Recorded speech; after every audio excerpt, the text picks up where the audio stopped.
जा रहा है, लेकिन खुदा की कसम हम इस दीवार को गिराएंगे और पाकिस्तान को बनाएंगे। ये बहुत बड़ी गेम है। इनकी पूरी कोशिश है कि इलेक्शन को किसी तरह डिस्क्रेडिट करो, क्योंकि इनको पता है कि 25 को इनको बुरी शिकस्त होगी। ये तब्दीली के बाद करते हैं। सिंध का बाहिर वज़ीर आला जो करप्शन पर निकाला गया, उसके साथ मिलकर इलेक्शन लड़ रहे हैं। ये तब्दीली नहीं है, ये सियासत नहीं है, ये मुनाफिकत है। डॉन न्यूज़ की खुसूसी इलेक्शन नशरियात में आपको खुशामदीद कहते हैं। जैसे कि आप जानते हैं, इस्लामाबाद और आज कराची से भी हमारे साथ एक गेस्ट होंगे। मेरे पैनल पे मौजूद हैं इफ्तिखार शिराजी साहब, जाहिद हुसैन साहब, नुसरत जावेद साहब और आरफा नूर साहिबा, और कराची से मुजाहिद बरेलवी साहब भी हमें ज्वाइन कर रहे हैं।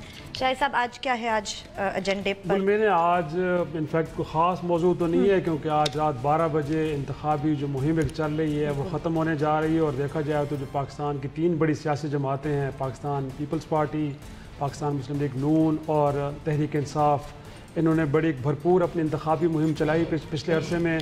और देखा जाए तो सिंध के अंदर जो वजूद में आने वाले ग्रैंड डेमोक्रेटिक अलायंस, और फिर हम देखते हैं कि मुत्तहदा मजलिस अमल जिसको मेनली जो सूबा के खैबर पख्तूनख्वा में है, उन्होंने भी लोगों के एक तरह से लोगों को अट्रैक्ट करने की भरपूर कोशिश की है। फिर हम देखते हैं कि टूटती फूटती जो एक मुत्तहदा कौमी मूवमेंट है, उस जमात ने भी मुहाजिरों को अपनी जानिब राग़िब करने की भरपूर कोशिश की है।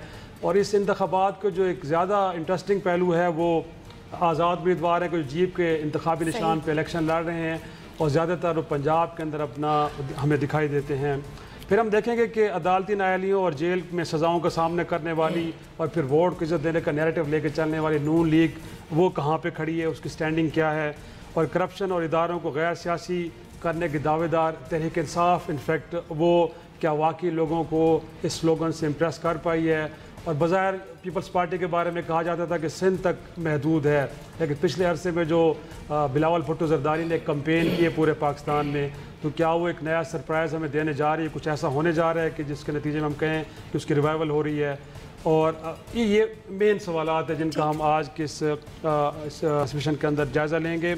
और जैसा साहब, इनफैक्ट कहा जा रहा है कि ये जो इलेक्शन है 2018 का, बुनियादी तौर पे 3 किस्म के बयानिए हैं। एक जिसमें अवामी खिदमत, दूसरा करप्शन, और तीसरा है वोट को इज़्ज़त दो। और एक पिछले अरसे में एक सर्वे भी आया है, इनफैक्ट बल्कि डॉन के संडे के अखबार में हमें उसे पढ़ने का मौका मिला है, SDPI की तरफ से हुआ है, जिसके अंदर कहा यह गया है कि इन 3 बयानियों को लेके तो परखा गया है कि कौन सी जमात कहाँ पे खड़ी है। तो अवामी खिदमत के हवाले से तो अगर देखा जाए तो पंजाब और खैबर पख्तूनख्वा के अंदर पाकिस्तान मुस्लिम लीग नून और PTI के बारे में बड़े अच्छे ख्यालात लोगों के हैं कि यहाँ बिल्कुल जहाँ तालीम, सेहत, सड़कें हैं, पानी की फराहमी या ट्रांसपोर्ट कुछ हद तक बेहतर काम किया है। लेकिन सिंध के अंदर अगर हम पीपल्स पार्टी की बात करें तो लोग नाराज़ नज़र आते हैं कि वहाँ पे कुछ अच्छा नहीं किया। करप्शन के हवाले से बड़ी इंटरेस्टिंग वहाँ पे फैक्ट फिगर्स आए हैं सर। अगरचे खान साहब का बयानिया पिछले 5 साल में यही रहा है, लेकिन देखा जाए तो पंजाब के जो मेन बैटल फील्ड है वहाँ पे कह रहे हैं कि 48% लोग अभी तक भी अनडिसाइसिव हैं कि क्या कहा जाए कि वाकई नून लीग के ऊपर जो इल्ज़ाम लगाया गया या पीपल्स पार्टी पर इल्ज़ाम लगाया गया ये करप्ट जमातें हैं, इन्होंने करप्शन किया है, लोग इसमें कोई ज़्यादा एतबार नहीं कर रहे। 48% लोग अभी तक भी समझते हैं कि नहीं, शायद ऐसा हरगिज़ नहीं है। लेकिन जो इकनॉमिक सूरत हाल है पाकिस्तान की, जो माशी सूरत हाल है, उस हवाले से नून लीग के लिए बड़ी मुश्किल सूरत हाल है। पाकिस्तान के अंदर मेजॉरिटी लोग, अगर पंजाब की बात ही करें तो 78% लोग कहते हैं कि जो इकनॉमिक सूरत हाल इस वक्त पाकिस्तान की है, इसकी वाहिद ज़िम्मेदार फेडरल में नून लीग की हुकूमत थी। उनकी पॉलिसीज़ ऐसी थी कि आज ये सूरत हाल है कि कर्ज़े बढ़ चुके हैं, महंगाई बढ़ चुकी है, रिज़र्व्स कम हो गए हैं, पाकिस्तान के माशी हालात बेहतर नहीं हैं। KPK के अंदर 68% और सिंध के अंदर भी जो लोग हैं 70% वो समझते हैं कि नून लीग की जो मरकज़ी हुकूमत थी ये सब कुछ उनकी वजह से हुआ है। तो एक सिर्फ ये है कि वो जो खान साहब एक नैरेटिव लेके चल रहे थे करप्शन वाला, उस हवाले से थोड़ा सा हमें लगता है कि शायद नून लीग के लिए कुछ स्पेस है। बाकी मामलात पर अगर लोगों के बारे में उनसे पूछा गया कि आपकी तरजीहात क्या होनी चाहिए, अगर से सियासी जमातों ने कोई मंशूर भी दिए हैं, तो उनका ख्याल था कि टॉप पे जो होना चाहिए 43% लोग कहते हैं कि महंगाई की बात करनी चाहिए थी, उसको कैसे ख़त्म किया जा सकता है। फिर 14% लोग ये कहते हैं कि साफ़ पानी की बात करें, बड़ा सवाल उठ रहा है। और कहीं जाकर 10% लोग ये कहते हैं कि हाँ करप्शन के मामले को भी एड्रेस करना चाहिए था, लेकिन टॉप पे कुछ और मामला आते हैं, करप्शन हरगिज़ नहीं है। कैसे देखते हैं सर आप ये जो कैंपेन चली है तब तीनों जमातों की, कितनी इम्प्रेसिव रही और कौन सी जमात है जो वाकई अपने आप लोगों को अपनी तरफ राग़िब करने में कामयाब रही है? देखिए, पाकिस्तान में बहुत अरसे से जो है कोई सियासत या जो इलेक्शन कैंपेन है वो किसी उस बुनियाद पे नहीं चलती है कि कौन किस पार्टी के साथ और क्या उसूल हैं, क्या उसके जो है माशी प्रोग्राम है। 1970 में हमने यकीनन देखा था कि वो इंतखाबात उसी बुनियाद पे हुए थे। उसके बाद भी जो है एक हद तक इन चीज़ों का जिक्र आता था, लेकिन उसके बाद अगर आप देखें तो मुख्तलिफ और चीज़ें सूरत हाल पैदा होती रहीं जो कि इलेक्शन का एक बन गया, एक लिहाज से जो महवर बन के या बहस का जो है या नारेबाजी का जो है एक हद तक वो बन के आई थी। अगर इस इलेक्शन को देखें तो एक तो ये था कि इसमें पर्सनल बहुत ज़्यादा थी, यानी एक लिहाज से पर्सनल अटैक जिसको कहते हैं डर्टी कैंपेन, तो ये इस लिहाज से तो बहुत हमें नज़र आई। एक उसमें सवाए इसके कहना रेस में नहीं है, उसका जो परफॉर्मेंस यकीन तौर पर बहुत ही ख़राब रहा। जैसे आपने पढ़ के सुनाया कि सिंध में जो इंडिकेटर्स हैं ह्यूमन डेवलपमेंट के वो सब बलूचिस्तान से थोड़ा सा बेहतर है, लेकिन बाकी 200 मुतालिक काम है। लेकिन जिस लिहाज से उनकी कैंपेन चली है बिलावल की, तो उसमें चंद जो है जो मामलात हैं जिस चीज़ के या जो है जो बुनियादी चंद चीज़ों को एड्रेस ज़रूर किया गया है, जिसमें यह था कि कैंपेन इतनी पर्सनलाइज नहीं थी या पर्सनल अटैक्स पे नहीं थी या डर्टी कैंपेन नहीं थी, लेकिन ये बातें हुई थी जो कि हमें कुछ अच्छा अजीब सा लगता है इस पूरे जो कैंपेन को देखते हुए। तो वो एक हद तक तो एक पॉजिटिव चीज़ ही हम कह सकते हैं पीपल्स पार्टी के बारे में। जहाँ तक इस चीज़ का ताल्लुक है करप्शन, मेरे ख्याल खान साहब की पहले जो है इलेक्शन से अनाउंसमेंट से पहले तो ये करप्शन का जहाज जो था उनका एक बुनियादी चीज़ बन के आई थी, लेकिन उसके बाद जब इलेक्शन शुरू हुए, कैंपेन शुरू हुई है, बाज़ाब्ता जब इंतखाबात की तारीख का अनाउंस हुआ है, उस वक्त जो है तक उनका करप्शन का जो मामला है वो पीछे की तरफ चला गया। उसकी वजह भी थी कि जब फ़ौरन जब उनसे सवालात कर लिए जाते थे कि जो आप जिन लोगों की मुखालफत करते थे वो आपकी पार्टी में आ गए हैं, और फिर उसके बाद उनका एक जो जिसको कहते हैं ना कि एक जो आर्गूमेंट था वो कमज़ोर पड़ गया था। तीसरी तरफ जो है अगर नवाज शरीफ साहब का PMLN का देखें तो हमें बहुत ही मुतज़ाद किस्म के बयानियाँ नज़र आते हैं। एक तरफ तो अगर हम देख लें तो उसमें यानी इश्तहार की हद तक देख लें तो एक तो साफ जाहिर होता है कि एक जो है नवाज शरीफ के हवाले से बात हो रही है, उनके बारे में पूरी चीज़ जो महवर जो घूमती है वो ये था कि उनको जेल में बंद कर दिया गया है। उनका कसूर ये था कि उन्होंने मुल्क को तरक्की दिलाई, लेकिन उसके मुकाबले में अगर शहबाज शरीफ की आप देखें कैंपेन को तो उसमें जो नज़र आता है हमको उसका महवर भी एक पर्सनल अटैक पे ज़्यादा, आधा वक्त तो इमरान खान के ऊपर जाता है, खैबर पख्तूनख्वा में जो कुछ नहीं हुआ है उसके बारे में जाता है, और फिर उसके बाद जो है यानी थोड़ी बहुत बात वोट को इज्जत देने की बात भी आ जाती है। तो एक लिहाज से देखा है तो बहुत ही गुडमुट किस्म का। लेकिन लोकल सतह पे जो बात हो रही है, लोकल सतह पे अगर आप देख लें तो दो इश्यूज बहुत ज़्यादा हैं। पानी का मसला, जहाँ भी मैंने जहाँ पे देखा है पानी का मसला आया, बेरोज़गारी का मसला आया, और फिर तालीम का भी एक हद तक आया। तो एक लिहाज से जो कॉन्शियसनेस तो आई है एक अवामी सतह पे, लेकिन जो है पार्टी की सतह पे हमें बहुत कुछ नज़र नहीं आता। लेकिन नुसरत साहब इनफैक्ट जो जैद साहब भी बात कर रहे थे कि डिसेंसी जो नज़र आई है वो पीपल्स पार्टी की कैंपेन में नज़र आई। लोग उसको अप्रिशिएट करें कि जिस तरह बिलावल लेके चला अपनी कैंपेन को, हर कोई तारीफ़ करे, मुखालफिन भी करें। तो निसार अली खान साहब ने भी कहा जी उन्होंने बड़ा इम्प्रेस किया है। तो क्या वजह ये है कि ये जो कैंपेन को लीड कर रहे थे बिलावल, अगर जरदारी साहब होते तो शायद हमें उसी तरह की नज़र आती जिस तरह बाकी जमातों की। और फिर ये नैरेटिव की बात जो हो रही थी सर, 34% लोग पंजाब में समझते हैं कि हाँ वाकई वोट को इज़्ज़त नहीं दी जा रही। तो जो मियाँ साहब का नैरेटिव है, आपको लगता है कि लोगों के दिलों में उसने जगह की है? 34% अच्छा खासा स्कोर है सर, लोग कन्विंस हुए हैं कि हाँ वाकई वोट को पाकिस्तान में इज़्ज़त नहीं दी जाती। ये आपके दो मुख्तलिफ सवालात हैं जी। बाकी सर्वे जो है ना, मैं माफ़ी चाहता हूँ नहायत अदब और एहतराम से, ये जहाँ पे एजाज हुए थे वहाँ पे भी काम नहीं आ रहे। अमेरिका सही होता ये है कि इनको जो मेजर करते हैं ना जी, इसमें बहुत ज़्यादा आप रैशनल और ठोस अदाद शुमार के हवाले से बातचीत करते हैं। वोटिंग जो है जी, जितना मैंने थोड़ा बहुत सीखा है, बाकी तो और लोग मुझसे ज़्यादा यानी पढ़े लिखे हैं, उम्र मेरी अकल से ज़्यादा होगी, ये इसमें वोटर सेंटिमेंट एक होता है। सही। वोटर सेंटिमेंट को जो सर्वे गेज न कर पाए, मिसाल के तौर पर मिड वेस्ट का एक सेंटिमेंट था जो ट्रंप को लाया है, उसको कोई नहीं देख पाया। उस मुल्क में ब्रेक्जिट एक वोटर का सेंटिमेंट था। सही। हमारे यहाँ भी मसला हो रहा है कि हम जो बहुत ही ज़्यादा पढ़े लिखे लोग हैं, हम वोटर सेंटिमेंट को नहीं समझ रहे। सही। बस और इसके अलावा वो जो आप जरदारी साहब अगर कैंपेन को लेकर चलते हैं, जरदारी साहब तो उनसे भी ज़्यादा ढीले हैं। उनके सामने भी चंद दिन पहले इंटरव्यू में एक हमारे बहुत ही जय्यद, बहुत मायानाज सहाफ़ी, उन्होंने उनको कहा कि जी आप पे तो इल्ज़ाम है अपनी बीवी को कत्ल किया, तो उन्होंने कहा कि आप ये नहीं, यानी पहले शख्स ने मुझे मुंह पे कह रहे हैं, वो तो बेचारे वैसे ही कमज़ोर से आदमी है। अच्छा। वो तो यानी कातिल लीग वाले को डिप्टी प्राइम मिनिस्टर बना दिया था, वो तो शायद होते तो एजाजुल हक साहब के हल्के में चले जाते। चले ब्रेक का कहा जा रहा है मेरा ख्याल। हल्के में जाके उनके हक में जलसा कर रहे हैं। ब्रेक लेते हैं, ब्रेक के बाद जब वापस आएंगे तो कैंपेन्स कैसी चली उस पर शाहिद साहब ने सवाल किए थे, उस पर बात करेंगे वक्फे के बाद।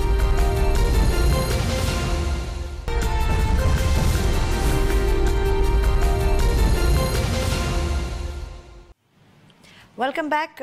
बात हो रही थी इलेक्शन कैंपेन्स की शराजी साहब। तो बिल्कुल, अगरचे नुसरत साहब तो कहते हैं कि ये जो सर्वे होते हैं वो तो मानते हैं, वो कहते हैं जी वोटर सेंटिमेंट को देखा नहीं जाता, अदरवाइज़ आप कैलकुलेशंस करके ले आते हैं। लेकिन अगर मैं ये कहूँ कि आप सोशल मीडिया का दौर है आरफा, तो क्या परफॉर्मेंस और जो नैरेटिव्स हैं, आपका ख्याल है कि इस बुनियाद पे वोटर्स को फैसला करेंगे किस जमात को वोट डालना है कि नहीं, कोई अहमियत नहीं होगी?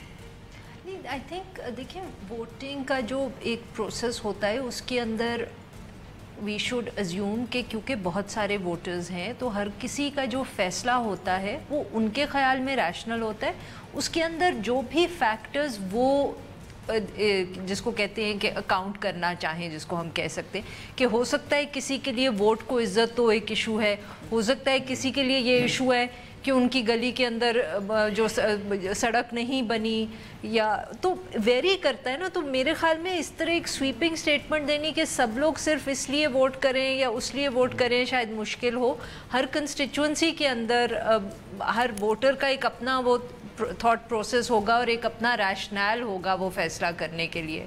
अब आप अगर वोटर से बात करें, कई दफ़े यहाँ तक होता है कि जब आप निकलें उनसे इलेक्शन से पहले, तो एक ही इलाके में अगर आप दो लोगों से बात करें तो एक कहेगा कि जी फ़लाने ने बहुत ज़्यादा काम करवाया, दूसरा कहता है बिल्कुल नहीं काम करवाया। अब ये कह देना कि उनमें से एक रैशनल है और दूसरा रैशनल नहीं है या एक को मालूम है, उनका एक अपना, ये अब हमें नहीं मालूम, हो सकता है जो कह रहा है कि काम हुआ है उसके घर के करीब हुआ है, दूसरे के नहीं हुआ।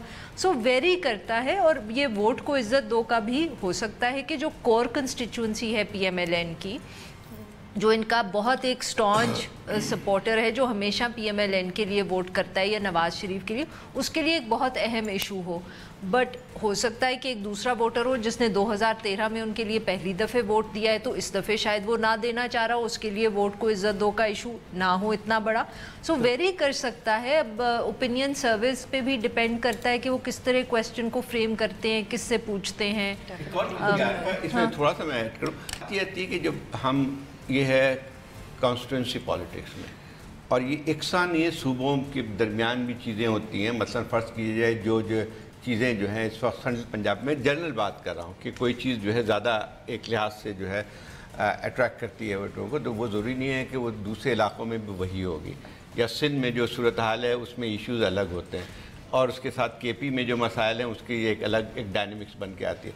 असल बात ये आती है कि जब हम भूल जाते हैं कि जब कॉन्स्टिट्यूंसी पॉलिटिक्स की बात करते हैं, या हम प्रेसिडेंशियल इलेक्शन या ओवरऑल जो है एक ऐसे इलेक्शन की बात नहीं कर रहे हैं जहाँ पे लोग किसी एक ख़ास पार्टी के लिए ही वोट देते हैं, उसमें लोकल फैक्टर्स बहुत ज़्यादा आ जाते हैं। लेकिन सर, जहाँ इकॉनमी की सूरत हाल है उसके ऊपर तो बड़ा कलेक्टिव किस्म का एक रिस्पांस है। पूरे मुल्क से तमाम लोग ये बुनियादी तौर पे कहते हैं कि हाँ, अगर हालात ख़राब हो तो उसकी रिस्पॉन्सिबल जो है वो नून लीग की जो है वो हुकूमत थी। तो मेरे ख्याल में ये जो हालात इकोनॉमिक भी, जैसे कई लोग हैं उनका ख्याल है कि बिजली की सिचुएशन बहुत इम्प्रूव हो गई है, उनके ख्याल में जो पिछले 4-5 साल पेट्रोल प्राइसेस कम रही उसकी वजह से इन्फ्लेशन कंट्रोल रही, उनका एक ख्याल है। जो कुछ और लोग हैं जो IMF की, और ये भी होगा कि नवाज शरीफ साहब को हटाया गया इसलिए हुआ है, और कुछ वो मतलब कि जो डॉलर की और जो एक बैलेंस ऑफ पेमेंट्स की इशू की बात करते हैं वो कुछ और देख रहे हैं। So I mean I don't know कि क्या कोई एक ऐसा सर्वे है जो कह रहा है कि एक यूनिफॉर्म व्यू है अक्रॉस द बोर्ड पूरे मुल्क का सब इशूज पे।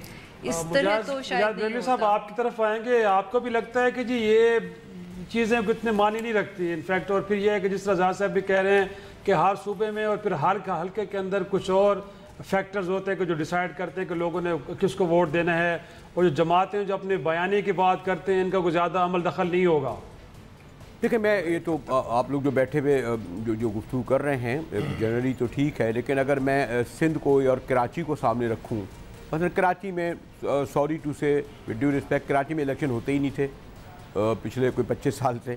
इलेक्शन इन मानों में नहीं होते थे कि कोई मुखालिफ नहीं होता था, हमें नतीजा पता होता था कि 20 नशिस्तें 17 इनको मिलेंगे, 2 या 3 पीर पार्टी को मिल जाएंगे, तो वो सब बेकार जितना भी बयानियाँ हम कहें ना किस बुनियाद पे मिलते थे। इंटीरियर सिंध में आप आ जाएं तो जो 2013 का इलेक्शन था उसमें ये करा था कि पीपल्स पार्टी ने जैसे जो बड़े बड़े जो झकरानी और बिजरानी और बाकी सब भी थे तो वो चले गए महरों के पास जो हमेशा पीर पार्टी के खिलाफ रहे। उन्होंने महरों को कह दिया आप 1 MNA ले लें, 3 MPA ले लें, डिस्ट्रिक्ट काउंसिल ले लें, वहाँ इलेक्शन नहीं हुआ। फिर सैयदों के पास चले गए, एक शिराजी या एक आध जगह छोड़कर बाकी इस तरह इलेक्शन मैनेज हुए। तो अब कराची में अगर आप ये देखें तो ये जो जितनी गुफ्तगू हम कर रहे थे कि इशूज़ क्यों होने चाहिए, लोग मसाइल देखते हैं, तो हमारे यहाँ तो कराची में उन्होंने डिलीवर किया ना हो या ना हो, MKM जीतती रही है। और ये आज पहली बार जो है वो इलेक्शन ओपन है, जैसे मैंने कल भी आपसे डिस्कस किया था, बहुत मुश्किल है कहना कि कौन जीतने जा रहा है। सिंध में भी अब सूरत हाल ये है कि पहले पीपल्स पार्टी के लिए जिस तरह वो बारगेन कर लिया करते थे DDA की शक्ल में, उनका PTI से इत्तेहाद हुआ है, और जो भी कॉम्प्रेस गो कि उनकी इतनी फॉलोइंग नहीं है, ये कादिर मक्सी अयाज पली जो लेकिन वर्क फोर्स है, ये सब मिलकर पीपल्स पार्टी के खिलाफ लड़ रहे हैं। और गालिबन पहली बार जो इनके बड़े बड़े कैंडिडेट थे तो वो इस बात पर वोट नहीं दे रहे कि भुट्टो के पर या शहीद बेनज़ीर भुट्टो पर या जो बिलावल साहब अपने जो मंशूर प्रोग्राम बना रहे हैं उन कैंडिडेटों से पूछ रहे हैं कि भाई आपने 5 साल में क्या किया। तो सिंध की हद तक मैं कह सकता हूँ कि यहाँ पर अब इशूज़ पर MKM को भी जवाब देना पड़ रहा है, PTI को भी पूछना पड़ रहा है कि भाई आप 5 साल बाद क्यों आए। अब हमारे मुस्तफ़ा कमाल भाई एक नए आए, और दूसरे जमात इस्लामी मेरे ख्याल में काफ़ी अरसे बाद पहली बार बाकायदा इलेक्शन लड़ रही है। उसका महसूस हो रहे हैं उनके उम्मीदवार कि वो एक्टिव नज़र आ रहे हैं। इसी तरह जैसे मैंने कहा कि पीर पगारा साहब से सिर्फ दर्शन देने के लिए निकलते थे, अब जलसों और जुलूसों में से खिताब कर रहे हैं और ख़ासा वक्त दे रहे हैं वो इसका। तो सिंध की हद तक मैं ये कहूँगा कि अब जो है वो जो पार्टियाँ रूल करती रहीं पिछले 20-25 साल से 4-5 इलेक्शन में, उनके लिए ये मुश्किल तरीन इलेक्शन है कि लोगों को ये कन्विंस करें कि हमने जो कुछ माजी में किया है उसकी बुनियाद पर हमें आप वोट दें। जी शिराजी, चले ब्रेक का वक्त आ गया, दोबारा ब्रेक लेते हैं, ब्रेक के बाद आएंगे तो गुफ्तगू को आगे बढ़ाएंगे।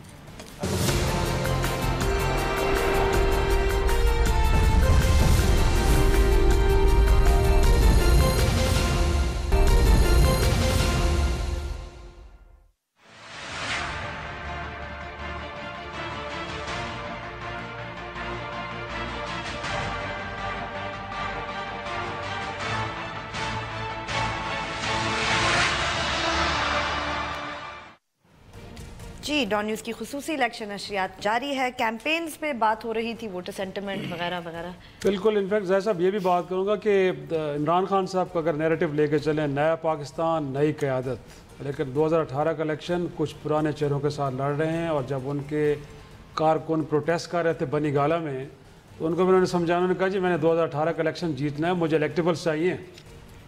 तो ये 2 तरह के तजादात आपको नज़र आते हैं। क्या आपको लगता है कि इलेक्शन डे के ऊपर वो जो नाराज़ PTI के लोग हैं वो खान साहब के लिए मुश्किल पैदा कर सकते हैं? वो जो वक्त गुजर गया, मतलब बात ये है लोग भूल गए होंगे सर। देखें, 2 अलग अलग चीज़ें कि ऑलरेडी उसका असर हो चुका है। मतलब अब आखिरी वक्त में शायद मुश्किल है क्योंकि बहुत सी जगहों पे इंडिपेंडेंट कैंडिडेट भी खड़े हुए हैं। असल बात यह है कि जब मैं इमरान खान साहब की जो बात है, उन्होंने मतलब ये कि जिसको कहते हैं ना ज़्यादा प्रैग्मेटिक जो है एक अप्रोच बना ली। उन्होंने कहा कि इलेक्शन जीतना है। मेरे ख्याल हर पार्टी की ख्वाहिश यही होती है, इलेक्शन जीतना, बाकी तो सेकेंडरी होती है, चाहे नारे लगाएं। तो अब वो उन्होंने फ्लैटली बात की कि इलेक्शन जीतना है मुझे, अब जो कुछ भी मुझे करना है वो इलेक्शन के बाद करना है।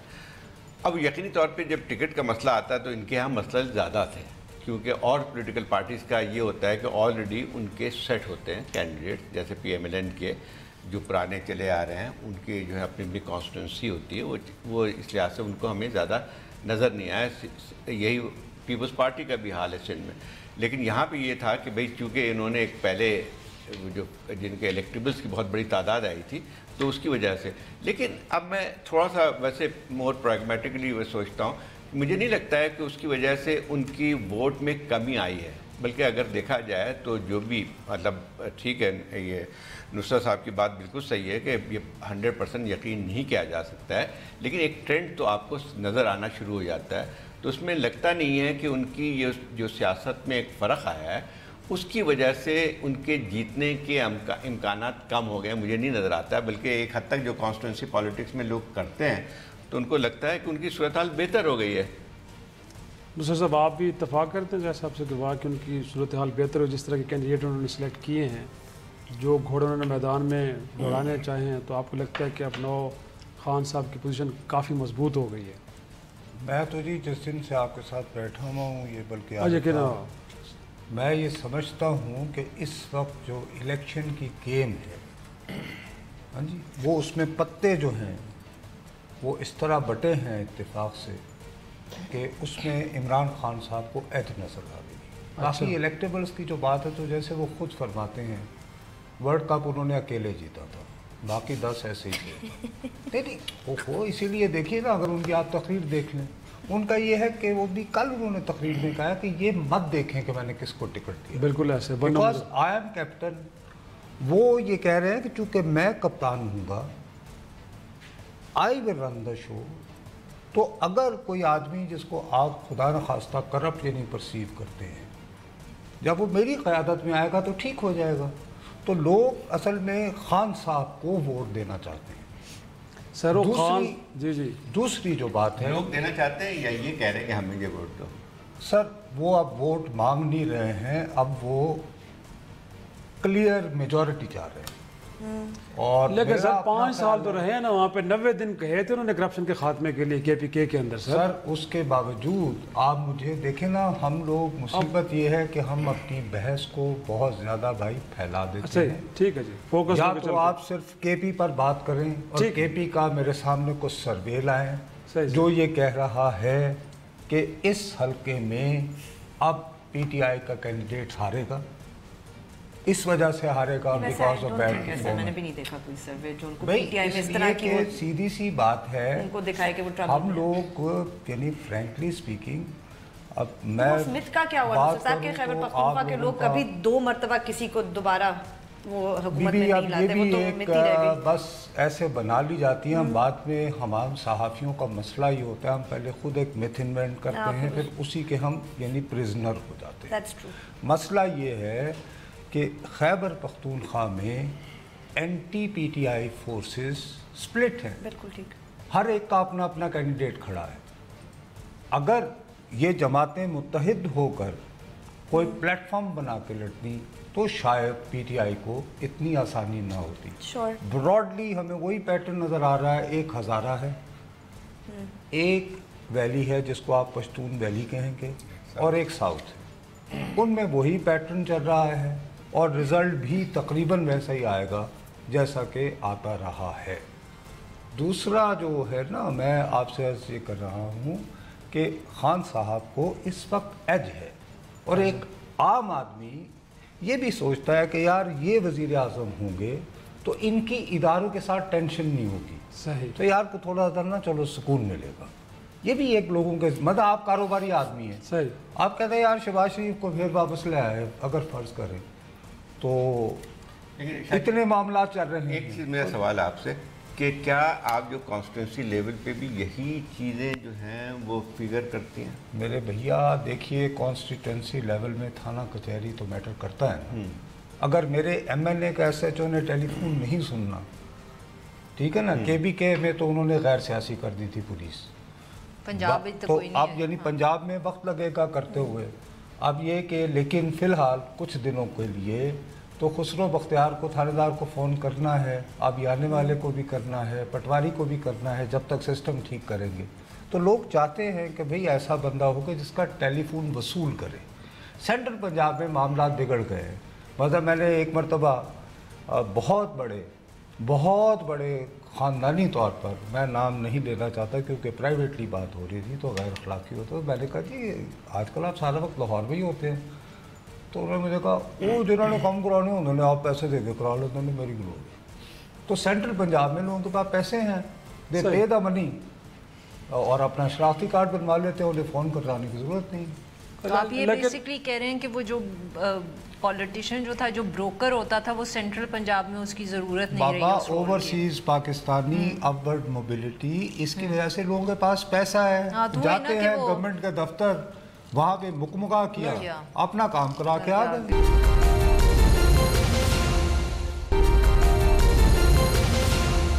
मुजाहिद साहब आपकी तरफ आता हूँ। इनफैक्ट जैसे नुसरत साहब कह रहे हैं कि लोगों को लगता है कि अगर खान साहब इक़्तिदार में आ जाते हैं तो वो कोई तसादुम की कैफियत नहीं बनेगी, सुकून से मामलात आगे चलेंगे।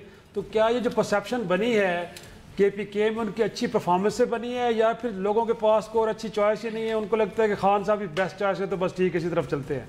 देखिए, बदकिस्मती से हम लोग अब इस बात के आदी हो चुके हैं, जो हमारी लीडरशिप वो 50, 60, 70s की तो नहीं है ना, जिनसे हम नज़रियाती इख्तलाफ करते थे, लेकिन उनकी ज़ात के हवाले से, उनकी फैमिली के हवाले से, उनकी हर जो बाकी दीगर हरकत होती थी उस हवाले से गुफ्तगू नहीं करते थे। मैं नाम नहीं चाहता, नसरुल्लाह खां हों या भुट्टो साहब हों, फलां हों, वली खां वगैरह हों। अब प्रॉब्लम ये है कि जो पिछले 10-15 साल में जो हमारे पास लीडरशिप जो हुकूमतें करती रही है सूबों में या वफाक में, वो यही सियासतदां हैं जो कभी इधर और उधर नून लीग से काफ निकल आई, अब एक बार फिर वापस आ गए, मुशर्रफ वाले नून लीग में आ गए। तो बेशतर तो जाने पहचाने अगर हम देख रहे हैं वो या उनकी आल औलाद यहाँ पर मौजूद हैं।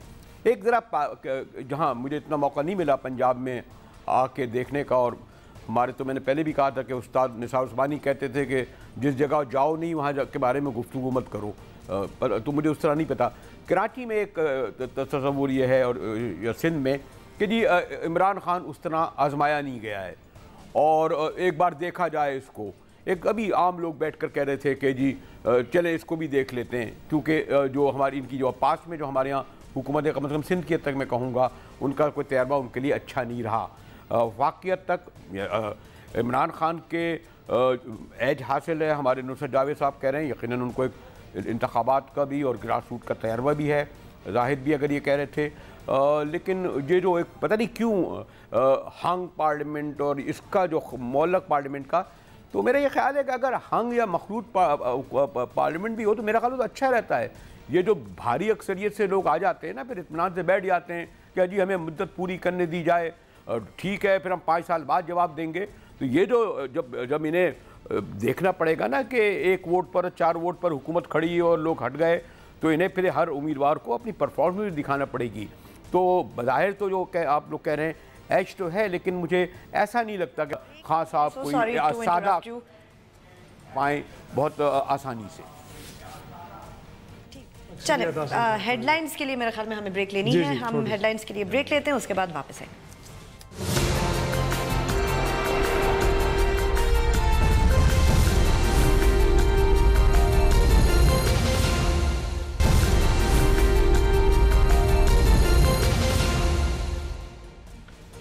जी वेलकम बैक। डॉन न्यूज़ की खुसूसी इलेक्शन नशियात जारी है। हमारे पैनल पे हमारे साथ मौजूद हैं कराची से मुजाहिद बरेलवी साहब, इस्लामाबाद में जाहिद हुसैन साहब, इफ्तिखार शिराजी साहब, नुसरत जावेद साहब और आरफा नूर साहिबा। हमारी फ़ोन लाइन्स भी खुली हुई हैं, कॉल्स के लिए आप हमें फ़ोन कर सकते हैं। हमारा नंबर है 051-260-6027 और 28। यस जी, इनफैक्ट अभी कुछ तज्जियों की बात और कुछ सर्वेज़ की बात हो रही थी, तो उसमें कुछ ये भी आ रहा है कि शायद PTI पंजाब के अंदर के 74 सीट्स लेती हुई नज़र आ रही है, और KPK की बात की जाए तो कहा जा रहा है कि कहीं 24 नशिस्तें कौमी असम्बली की वहाँ से भी आ सकती हैं। उनके साथ कोई GDA का अलायंस है सिंध में, तो कहा जा रहा है कि शायद 5 नशिस्तें वो भी कौमी असम्बली के लिए लेके आ जाएँ। फाटा में भी 4 नशिस्तें कहा जा रहा है, और जो उनके इत्तेहादी वहाँ पे हैं बलुस्तान अवामी पार्टी के नाम से, बाब के नाम से 5 उनके हिस्से में भी आ सकती हैं।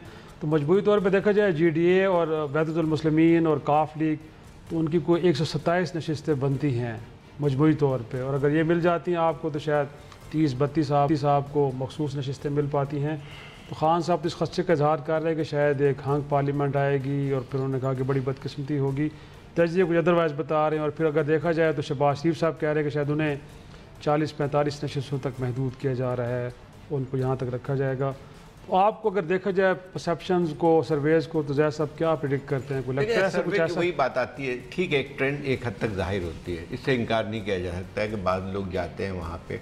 लेकिन दुनिया में जहाँ पे ज़्यादा ये डेवलप तरीका भी है और जहाँ पे लोग कॉन्शियस भी ज़्यादा हैं अपनी पार्टी के हवाले से, तो वहाँ पे भी जो है चीज़ें गलत हो जाती हैं। यहाँ पे देखें, बात 2-3 चीज़ों पर डिपेंड करती है। मैं खाली ये मैं नहीं कह रहा हूँ, ट्रेंड जो है बात सही भी हो सकते हैं, ये ट्रेंड है अभी जी। अब ट्रेंड जो है वो लास्ट मोमेंट तक भी कोई ऐसे फैक्टर हो जाते, मैंने खुद भी देखा था कि जो है कहीं पे 2 पॉइंट का फ़र्क है, कहीं 4 पॉइंट का फ़र्क है। और एक कमेंटेटर ने बात सही की थी कि जो है जब आज रात को जब ये सारी जो है वो कैंपेन बंद हो जाएंगी तो अगले 24 घंटे में वो जो चीज़ें होती हैं उससे बहुत सारी जो है कैप लट जाती हैं। वो क्या होती हैं 24 घंटे में? कॉन्स्टिट्यूंसी पॉलिटिक्स में ये होता है कि आप वो जो लोकल लेवल पे कुछ गठजोड़ होते शुरू हो जाते हैं, कुछ यानी कंप्रोमाइज़ हो जाते हैं, तो उससे जो है अक्सर सूरत हाल बदल जाती है। ठीक है, ये लग रहा है कि कुछ एज हासिल है खान साहब को या पीटीआई को, लेकिन ये कि जब तक इलेक्शन के नताइज नहीं आते हैं कोई हतमी तौर पर कहा नहीं जा सकता, कुछ भी हो सकता है। अगर दूसरा साहब इंतखाबी मंशूर जो हैं इनका कितना कोई अमल दखल होता है पाकिस्तान की सियासत में? तो मेरे ख्याल में इतना ज़्यादा इसकी अहमियत नहीं है। अगर जब हम अमरीकी इलेक्शन की बात करें तो लोग कहते हैं कि हेरली का जो स्लोगन था इतना इम्प्रेसिव नहीं था, ट्रम्प का बड़ा ज़बरदस्त था, बड़ा कैची था, तो लोग उसने भी एक बड़ा वाइटल रोल प्ले किया था उसकी उनकी जीत में। पाकिस्तान के अंदर अब सोशल मीडिया के होते हम कह सकते हैं कि थोड़ा सा अब इंतखाबी मंशूर भी लोग देखते हैं कि हाँ कितना प्रैक्टिकल है, इस बुनियाद पे किसी जमात को वोट दिया जाए कि नहीं? आपके ख्याल में अभी भी इसकी कोई अहमियत नहीं है? मेरा नहीं ख्याल जी डिसाइसिव। अच्छा, डिसाइसिव नहीं है वोटर सेंटिमेंट जी। यही सवाल मैं अगर आपकी तरफ लेके आऊँ मुजाहिद साहब, तो आप क्या कहेंगे कि मंशूर की अब भी कोई अहमियत नहीं है, बस ठीक है लोग अदरवाइज डिसाइड करेंगे कि किस जमात को वोट देना है? वो मतलब जैसे पास में हुआ ना मंशूर, अभी मैं यानी कोशिश करता हूँ थोड़ा बहुत पढ़ लिखूँ, मैं नारा इम्पोर्टेंट होता है। जैसे भुट्टो साहब का नारा आया, फिर निज़ाम मुस्तफ़ा का नारा आया, खान साहब ने बाद में तब्दीली का नारा है। स्लोगन ऐसा कौन सा पॉपुलर है जो लोगों को अट्रैक्ट करता है? जैसे आप देख रहे हैं कि जो गाने हैं नया फैक्टर आया, पहले इस तरह का नहीं होता था, और जो एडवर्टाइजमेंट है वो देखें कितने दिलचस्प उसको बनाए गए हैं। मेरे ख्याल में तो इन पार्टियों से ज़्यादा उन एजेंसियों को क्रेडिट देना चाहिए जिनके डायरेक्टरों ने इतने शानदार किस्म के 15-15 सेकंड में ऐसे से समेट दिया है अपनी उन पार्टियों का माशाल्लाह। तो मंशूर कौन देखता है? एक और बात इंटरेस्टिंग है कि मैं कल कहीं किसी चैनल में देख रहा था, अभी जो जाहिद कह रहे थे कि 1% या 2%, 4%, एक चैनल ने तो कमाल ये किया है कि लाहौर का एक यानी उन्हें बुलाया, किसी साहब ने 3 नताइज बताए और उन्होंने कहा कि लाहौर का नतीजा ये है कि वो खातून रुकन असम्बली जो हैं वो तहरीक इंसाफ की, उन्हें 37,437 वोट मिलेंगे, उनके मुकाबले वाले को 46,344 को इस तरह मिलेंगे। यानी ये भी नहीं कहा कि 37,000 के से कुछ प्लस या 37,437, यानी ये तक नतीजा बता दिया। अब आप एक तरह से काउंटिंग की, अब गौर कीजिए, यानी पूरी काउंटिंग बता दी उसकी पूरी। तो ये मुझे नहीं पता कि यानी ठीक है, एग्जिट पोल भी होता है और कुछ अंदाजे भी लगाए जाते हैं और ये कहा जाता है कि कुछ वोटर इधर उधर जाते हैं, यहाँ तो सीधा ये आ गई, ये पूरे वोट बता रहे हैं जी।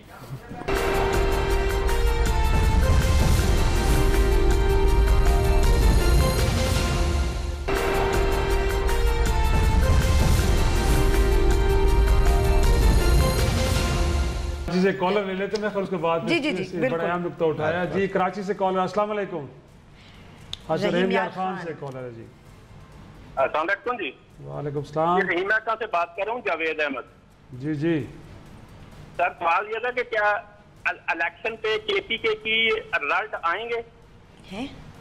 क्योंकि पिछले 5 साल से केपीके की कोई खबर किसी चैनल पर नहीं आई, तो क्या इस वक्त आपके रिपोर्टर वहां मौजूद होंगे? क्यों सर, केपीके क्या पाकिस्तान से मेरे ख्याल में हमारे मुशाहिदे में तो हरगिज़ कुछ नहीं आया कि केपीके के रिजल्ट्स अनाउंस नहीं होते, ज़रूर होते हैं और वहाँ पे टीमें भी होती हैं, इलेक्शन से पहले भी लोग कवर कर रहे हैं, इलेक्शन के दिन भी करेंगे, उसके बाद भी करेंगे। मेरा नहीं ख्याल कि मीडिया के लिए वो नो गो एरिया है जी। लेकिन वो जायद साहब इनफैक्ट बात कर रहे थे कि एक किसी चैनल ने ये तक कहा है कि लाहौर के हल्के से PTI की खातून रहनुमा 37,000 कुछ वोट लेंगी और उसके मुकाबले में जो दूसरे कैंडिडेट हैं वो 45,000 कुछ। तो ये तो बड़ा अजीब किस्म का सर नहीं है, लोगों के घरों में गए होंगे जाके दस्तक दी पता होगी। नहीं उनकी क्या वो होगी, मुझे तो समझ में नहीं आती है कि किस बुनियाद पे ये नगर से वो बात सही है कि घर घर जाके किया था। आरफा आपका क्या ख्याल है इस मसले पर? जी ये तो अब वो जिस चैनल ने ये बात की है उनसे ही पूछा जा सकता है कि उनका क्या किस तरह उन्होंने ये लेकिन इस तरह के तज्जिए पेश करने चाहिए बुनियादी तौर पे। आपको देखिए तज्जिए तो बहुत तरह के नहीं पेश करने चाहिए ना शिराजी साहब। अगर हम ये बात करना शुरू कर दें कि किस तरह तज्जिया होना चाहिए और किस तरह नहीं होना चाहिए तो फिर हम बहुत ज़्यादा वो करेंगे। But obviously I mean my only point is के rather than just judge the channel and say कि उन्होंने गलत किया है, जिस चीज़ का मुझे मालूम नहीं है तो मैं इतना कहूँगी कि पहले उनसे पूछ लें कि उन्होंने ये कैसे किया before we decide to you know it does seem awkward, there's no doubt about it। बहुत अजीब सी बात है। बहरहाल ये हैरानकुन जरूर है कि वहाँ पे 5% का फर्क है, 2% का फर्क है, 10% बता देते, बाकायदा 37 और 43 तक का वर्ड आ जाए तो ये तो एक बड़ी, तो मेरे लिए बड़ी पूरे इलेक्शन जो मैं तबसरे तजिए स्क्रीनों पे देख रहा हूँ, बिल्कुल हैरान तबसरे तजिए स्क्रीनों पे देख रहा हूँ तो इस तरह का जो है वो हैरानकुन। मैंने कोई तबसरा तजिया के एदाद शुमार हम भी देख रहे हैं, सर्वे आ रहे हैं मुख्तलिफ लोगों के, जो गैलिप के और लोगों के भी, या अंदाजे लगाए जा रहे हैं कि किसको किस उम्मीदवार पर ऐज हासिल है। तो इससे थोड़ा सा मेरे ख्याल में, मैं अब नहीं कहता अब तो किसी बाकी दारों को इस चैनल से रब्ता करना चाहिए सर। बड़ा इंप्रेसिव किस्म का उनका तरीका कार है सर्वे करने का। भावल नगर से कॉलर है, कॉल ले लेते हैं जी। अस्सलाम वालेकुम।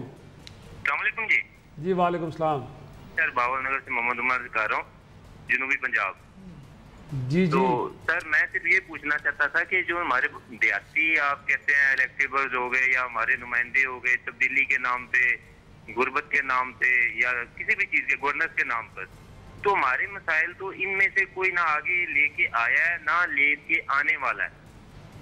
तो एक तो ये मेरा है, और नुसरत जवेद साहब हैं, बड़ा इनका नाम है जी, ये किसी दौर में आज न्यूज पे वो था एक वो जाबर सुल्तान इंग्लैंड का, उसके ने आज इन्होंने उसके खिलाफ इन्होंने बहुत अच्छी की थी, तो इनको बोलना चाहिए था इस मामले पर भी। दूसरी बात ये है कि पाकिस्तान में अब तक जितने भी इलेक्शन होते हैं वो मर्जी से क्यों नहीं होने देते, जो मर्जी जीत जाए ना। तो मीडिया आजाद है, हमें समझ आ रही है। परसों एक जेल में आपका जलसा हो रहा था, उस पर जो उनका तकरीर करने वाला था वो स्टेज पे खड़ा था, वहाँ दिन की रोशनी थी, और उसका जो उनका क्राउड दिखाया जा रहा था वो रात की रोशनी में खड़ा था। तो ये क्या मसाइल है, हम क्या करना चाहते हैं, आप इसके बारे में क्या कहेंगे?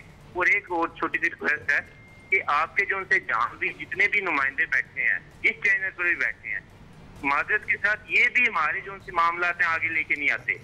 तो हमें जो सरियाती लोग हैं, हमें तो आगे लाने वाला, हमारी तो बात करने वाला ही नहीं कोई। ठीक, बड़ी लंबी चार्जशीट है वैसे नुसरत साहब। एक तो कहते इलेक्टेबल्स हमारे मामलात को हाल ही नहीं करते, दोबारा वही लोग आ जाते हैं। मीडिया इंडिपेंडेंट नहीं है, इलेक्शन आप फ्री होने नहीं देते कि लोग अपनी फ्री विल शो करें और किसी को भी इलेक्ट करें। और दूसरा मीडिया भी उन्होंने कहा कि देखें जी क्या, मैं किसी और चीज़ के बारे में तो कमेंट नहीं कर सकता। मीडिया का रोल काफ़ी बुरा रहा है। We have lost our independence.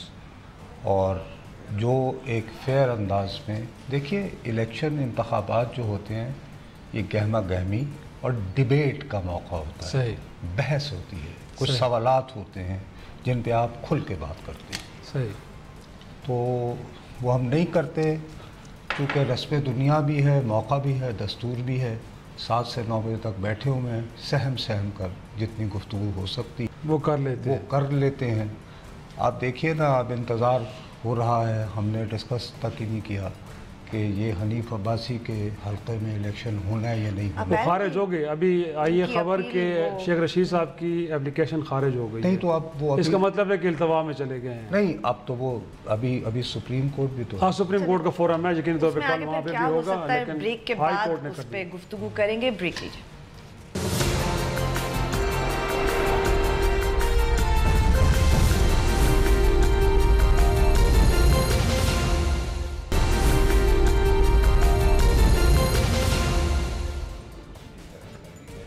Welcome back.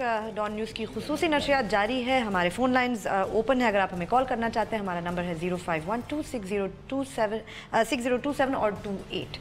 Yes, तुम्हें ख्याल में मुजाहिद साहब की तरफ चलते हैं। मुजाहिद साहब, इनफैक्ट जो नुसरत साहब ने भी नुक्ता उठाया, क्या आपको लगता है एक तो ये है कि कॉलर ने कहा कि जी मीडिया भी असल इश्यूज़ को नहीं उजागर कर रहा, जो लोग भुगत रहे हैं वो मसाइल सामने नहीं आते मीडिया पे, और दूसरा ये कि मीडिया के ऊपर थोड़ी तनकीद भी हो रही है। क्या आपको लगता है कि वाकई मीडिया एक दबाव के तहत ऐसा कर रहा है, जब अपनी मर्जी से कर रहा है जो कुछ भी हो रहा है? देखिए मेखान, आप तमाम ही लोग और मैं तो खैर शायद नुसरत जावेद तो लिखत और में भी और स्क्रीन पे भी हो सकता है मुझे सीनियर ही आ रहे हों टेलीविज़न पे। यकीनी तौर पर हमने पास में, क्योंकि जिन उस्तादों के कदमों में बैठे हैं या जिनसे कलम पकड़कर कुछ लिखना सीखा है, तो ये ठीक है कि हमारा एक कमिटमेंट भी होता है, एक आइडियोलॉजी भी होती है, लेकिन हमें ज़ोर इस बात पर दिया जाता था कि अगर आपका इदारा या आप इजाज़त ना दे और आप में अगर जुर्रत ना हो तो फिर आप झूठ ना बोलें, यानी सच अगर आप सच नहीं बोल सकते तो झूठ ना बोलें, तो फिर खामोश रहते थे। कुछ लोग कहते भाई issue to issue support, issue to issue oppose और इशू टू खामोश, तो हम लोग खामोश रह जाया करते थे अगर हमें जुर्रत नहीं होती थी या इदारा इजाज़त नहीं देता था। लेकिन अब जो पोलराइजेशन जिसे कहा जाता था, पोलराइजेशन नहीं है। कुछ स्क्रीनें, कुछ मीडिया चैनल में, और उसमें वो हमारे दरमियान कुछ जूनियर कुछ सीनियर ही होंगे, जिस तरीके से किसी पार्टी को डिमोलिश कर रहे हैं या किसी पार्टी को उठा रहे हैं, हत्ता कि ये कि सॉरी टू से विद ड्यू रिस्पेक्ट, यानी मरियम बीबी को और नवाज शरीफ को अभी सज़ा नहीं हुई है, उनको बाकायदा सलाखों में दिखाते हैं स्क्रीन पे। भाई आपको क्या हक़ हासिल है? यानी आप यानी ये कोई अब बताइए, कभी मैं भी 20 साल से देख रहा हूँ कि सलाखों के पीछे दिखाएंगे आप कि अभी सज़ा नहीं हुई है। वो जो इमरान खान ने अगर ये कह दिया कि अडियाला जेल देखेंगे, तो हम उनके कार्टून बनाना या इस तरीके से बनाना का इस तरह तसव्वुर नहीं था कि ये जो हम जिस आज़ाद मीडिया के लिए हम लोग लड़ते रहे, वहाँ पर हमारे दोस्तों ने खैर कोड़े तक खाए, जेलें काटी, और इसके लिए कि आज कुछ लोग जो अपने को हमसे ज़्यादा बड़ा और सीनियर सहाफ़ी भी कहने के दावेदार होते हैं, इस तरह पार्टियाँ बन जाएँ। और इस बुनियाद पर मैं समझता हूँ कि भले मैं और आप, हम लोग चंद लोग अगर या कुछ और अक्सरियत में हों, इंडिपेंडेंट बात भी करते हों, लेकिन मजमूई तौर पर अब हम लोगों का क्रेडिबिलिटी और एतबार कम होता जा रहा है। बाद वक्त तो शर्म आती है ये कहने की, मैं तो इससे ज़्यादा कुछ नहीं कहूँगा। शिराजी कॉलर एक है जी, कॉलर को भी लेते हैं जी। अस्सलाम वालेकुम। वालेकुम सलाम जी, कामरान अरशद अर्ज कर रहा हूँ इस्लामाबाद से जी। मैं नुसरत जावेद साहब से गुजारिश करना चाह रहा था कि मैं पिछले हफ्ते लाहौर जाने का इत्फाक हुआ मुझे जीटी रोड से, तो मुझे कोई गहमा गहमी नजर नहीं आई। तो इस इलेक्शन में अब कुछ थोड़ी बहुत इम्प्रूव हुई है सिचुएशन, लेकिन इस लैक ऑफ इंटरेस्ट की रीजन क्या है? एक तो पहला सवाल ये है। दूसरा सवाल ये है कि क्या आपके ख्याल में quality of the 3 pillars of state has deteriorated, और मतलब अब वो तीनों पिलर जो स्टेट के हैं वो क्या उसी तरह रिस्पॉन्ड कर रहे हैं जैसे आज से 10-15 साल, 20 साल, 30 साल पहले, क्योंकि आप लोगों का एक्सपीरियंस है, क्या अब उनकी क्वालिटी वही है या डिटोरिएट हुई है? Thank you sir. गहमा गहमी के बारे में जी सिर्फ यही अर्ज़ करेंगे कि एक हवाले से देखा जाए तो इलेक्शन कैंपेन तो हमारे यहाँ 2014 से जारी है, तो एक फटीक भी आ जाता है। उसके बाद फिर रोज़ाना माशाल्लाह 7 बजे से 12 बजे तक बहस ही तो हो रही होती है ना, तो लोगों ने अपना जहन बना लिया हुआ है। जैसे आरफा भी बताती रहती हैं कि अब इस वक्त मकसद ये कि आज रात के बाद यानी आज भी अगर आपको बात करें, मेरा अपना ख्याल है कि लोगों ने इंतखाब की तारीख़ आने से 1 महीना पहले ही ये तय कर लिया था कि उन्होंने किस पार्टी को वोट देना। अब कुछ ऐसे लोग हैं जिन्होंने सोचना है कि वोट डालने जाएँ या ना जाएँ, उनको मोटिवेट करने की बात है, तो अच्छा है, बल्कि गहमा गहमी नहीं है। रियासत के 3 सतून सर वो कह रहे हैं, उनके बारे में मैं इतना ज़्यादा क्वालिफाइड नहीं हूँ तो बात कर सकता। कौन सा सतून? 3 सतूनों की बात कर रहे हैं, अदलिया, एग्जीक्यूटिव और मुकन्ना, मतलब ये कैसे इनकी क्वालिटी कहते हैं बेहतर हुई या नहीं, तो वो मैं कह रहा हूँ कि उसके लिए एकेडमिक है, वो बहुत ज़्यादा इनकी ज़रूरत है। किस सेंस में क्वालिटी की बात कर रहे थे? अब वो उनसे पूछे ना, एक इदारे के तो लोग मुंतखब अच्छा होने जा रहे हैं। ठीक।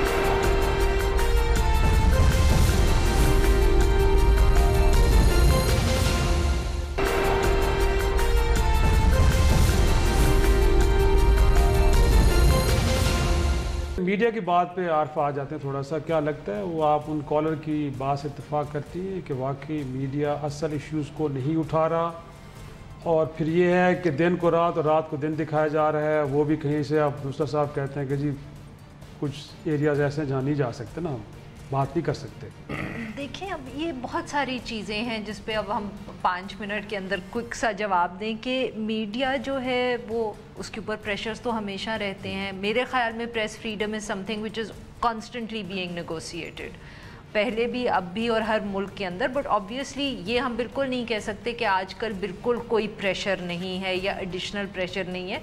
मुशर्रफ के ज़माने के बाद बहुत हमने एक वेव देखी of a very free media, उसके बाद अब प्रेशर्स हैं और काफ़ी हद तक हैं। बट ये कहना कि मेरे ख़्याल में जो ये लोग कहते हैं कि इससे पहले कभी इतना बुरा वक्त नहीं आया, मैं उससे डिसएग्री करती हूँ।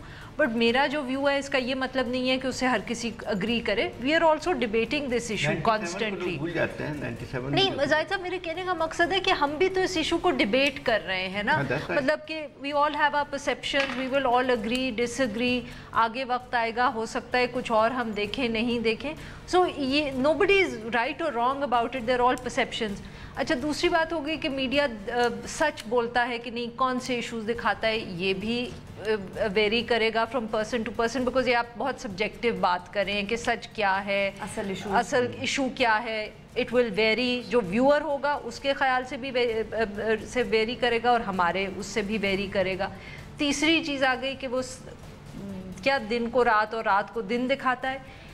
ये भी अब प्रॉब्लम क्या है कि अगर कोई ओपिनियन ऐसा दे रहा है तो वो एज लॉन्ग एज वो ओपिनियन के तौर पे आ रहा है तो ठीक है, फिर आप व्यूअर को ये हक देते हैं कि वो उसको उस तरह जज कर सके।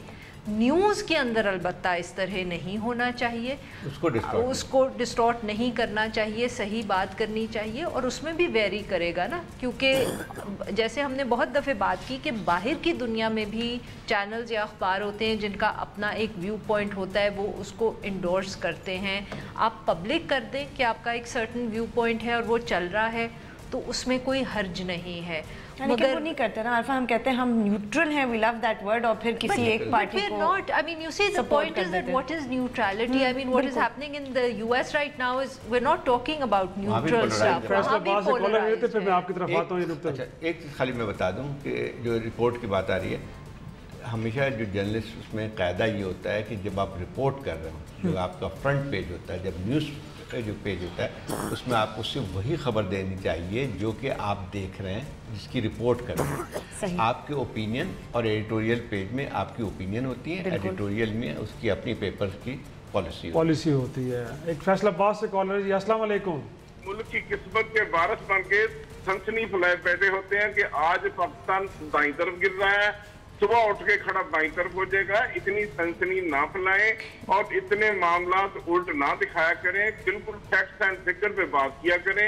अपनी राय, ये कोई अपनी राय ना अच्छा मुआशरा तश्कील नहीं पा रहा, तो अपनी राय ना दें बात हो रही है। अगर मैं अपनी राय इस तरह से दें कि जो बिल्कुल पॉजिटिव हो। पॉजिटिव राय दें। बात ये करता हूँ कि कोई बंदा, ऐसे बंदे होते हैं जिनको मामला का तय इल्म नहीं होता और वो मुल्क की किस्मत के वारिस बने बैठे होते हैं कि शाम को मुल्क डूब रहा है, सुबह तैर जाएगा। वो इस मीडिया का इमेज इतना खराब हो चुका है, इधर लोग इस टीवी चैनल पे आने से पहले वो कहते हैं कोई और चीज देख लो, इसको ना देखें, क्योंकि बात ही तुक्की नहीं होती, गलत बातें सारी होती हैं और बंदे फिर आप सब जानते ही हैं। और किसी तरफ से कोई पता नहीं प्रेशर होता है इनको, हर बंदा खुद को सच कहता है लेकिन वो खुद बजाते खुद किसी का प्रेशराइज होता है।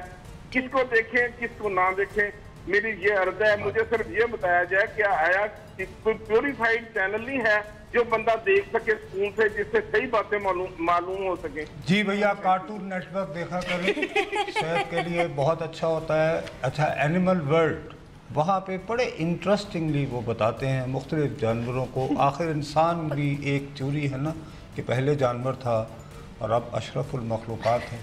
मेरा ख्याल है बाकी इसके अलावा तो भाई इतनी एहतियात बरतते हैं। 22 दिनों तक यहाँ पे धरना था रावलपिंडी और इस्लामाबाद के दरमियान, हम 21 दिन खामोश रहे। इससे ज़्यादा और कितना पॉजिटिव करके दिखाएं।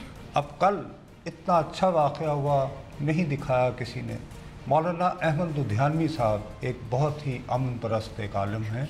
उन्होंने कल जलसा किया था रावलपिंडी में। उन पे कहीं उनका और शेख रशीद साहब का मुकाबला चल रहा है। शेख रशीद साहब खुद कहते हैं मुजाहिदे ख़त्म नबूवत। उन्होंने कहा कि ये मौलवी जो हैं ये तो पैसे देकर लोगों को हज़ार रुपया जो इनके जलसे में जाएगा उन्हें मिलेगा। उन्होंने कल तकरीर की और कहा शेखा सुन सान लोग की नोट भी देंगे तो वोट की, और वहाँ पे यूं वेल शुरू हो गई। हमने दिखाया नहीं ना कितना पॉजिटिव इमेज जाता। नहीं वाकई it was flooded by money there and then that stage it's all available on.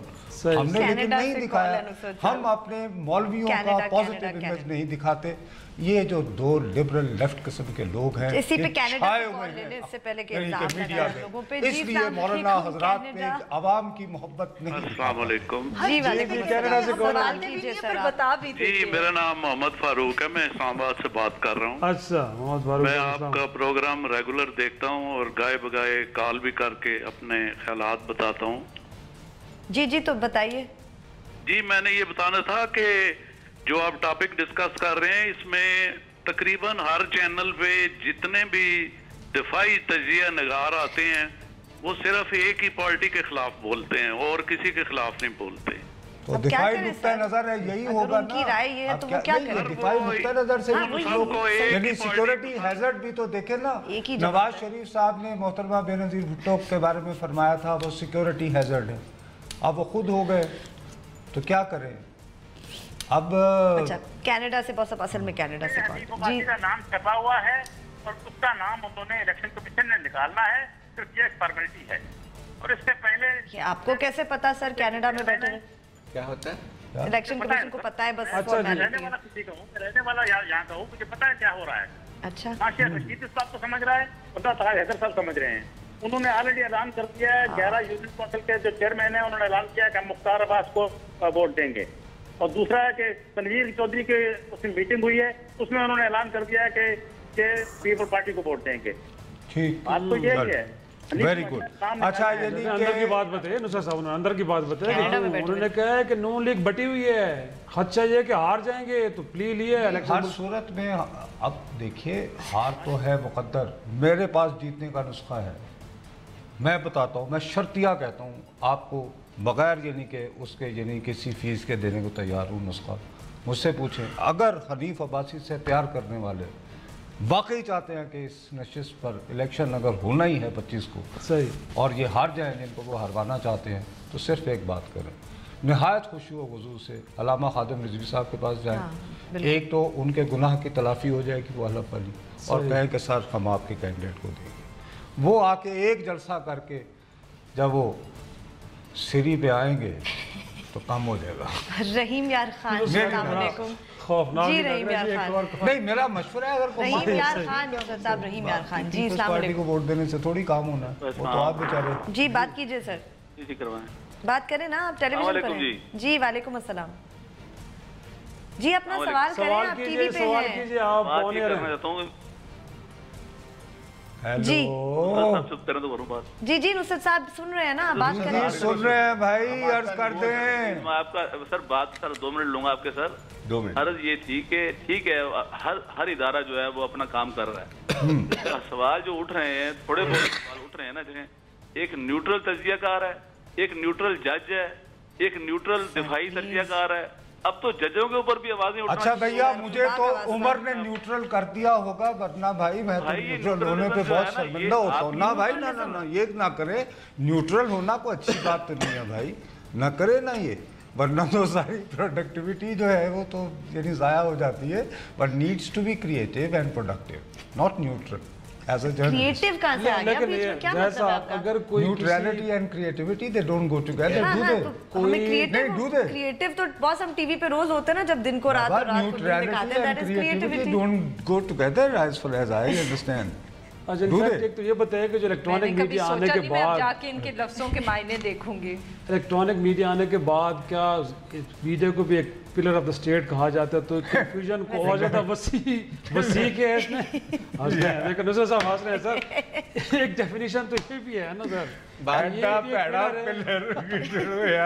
इसीलिए तो बिल्डिंग क्या कर रहे हैं शायद भाई, आप पिलर हैं। इस्लामाबाद से कॉल है जी, मेरे दोस्त ऐसे न करो। साहब आपका पॉइंट ऑफ व्यू आगे और भी तो आने दे रहे सर। इस्लामाबाद, अस्सलाम वालेकुम जी सर, मैं हारून बोल रहा हूँ इस्लामाबाद से। नुसरत जावेद साहब से सवाल है। ओ भाई सर जी ये बताएं, शेख रशीद साहब क्यों दिलचस्पी ले रहा है 60 के इलेक्शन की? वहाँ पे हाई कोर्ट ने फैसला कर दिया, कहता कल मैं सुप्रीम कोर्ट जाऊंगा।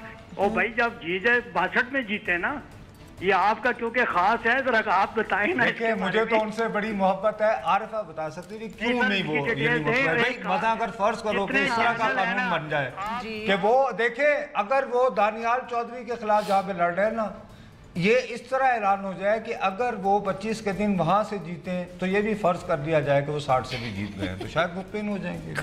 नहीं, बट मुझे तो सवाल ये है कि शेख रशीद साहब तो वो थे जो शायद कुछ दिन पहले कह रहे थे कि इलेक्शंस को डिले कर दें 1 महीने के लिए, कह रहे थे, तो एक हल्के से अब वो एक हल्के का भी थोड़े दिनों का डिले बर्दाश्त करने को तैयार नहीं है। अब वो कोर्ट चाह रहे हैं इस इशू क्या वजह हो सकती है भाई? कानूनी हक है शेख साहब की जो बातें होती हैं मेरे कभी भी समझ में नहीं आई है, थोड़ी बहुत समझ में भी आ जाती हैं, लेकिन मसला ये आता है कि शेख साहब तो ऐसी उन्होंने जो है वो फोरकास्ट की थी, प्रेडिक्शन की थी आज से 5 साल पहले। वो हर रोज कहते थे, वो कहते थे हुकूमत जा रही है, नवाज शरीफ को तो उन्होंने कम से कम खैर 4 साल बाद चली गई। तो देखा मैंने सही कहा था। और वो तो एक और भी हमें मियां साहब जेल जा रहे हैं, चले गए, कुर्बानी से पहले कुर्बानी हो गई, लेकिन कुर्बानी में भी 4 साल इंतजार करना पड़ा उसके बाद हो गई। अब मसला शेख साहब के मुतालिक क्या किस बातों का वो किया जाए। शेख साहब जो है ये भी कहते रहे कि यार कि क्या हो गया, वो बैठे में पिंडी वालों ने मुझे फ़ोन किया था कि हम आ रहे हैं, अभी तक आए नहीं है। बड़े खफा भी हो गए थे एक ज़माने में। उन्होंने कहा यार ये हुब्बुल वतन नहीं रहे। उन्होंने इस पर भी एक फतवा दे दिया था कि शायद उन्होंने ये कह दिया कि भाई पिंडी वाले जो हैं मैं सत्तू पीते हुए ने याद नहीं है सत्तू। तो अब मतलब ये कि अब शेख साहब तो कुछ भी कह सकते हैं ना। इसी पे फिर आज हाई कोर्ट ने भी यही कहा है कि आपकी दरखास्त सर आंखों पे, लेकिन 2 दिनों में 7 लाख बैलेट पेपर्स हम दोबारा भैया अभी देखिए अभी अपील की गुंजाइश है, लिहाजा मैं हाई कोर्ट की बात कर रहा हूँ। आप शेख साहब की उम्मीद पे पानी ना फेरे। बिल्कुल जी, बिल्कुल ठीक है। इसी उम्मीद पर अपनी ट्रांसमिशन को खत्म करते हैं जी। ओपिनियन नहीं दे सकते।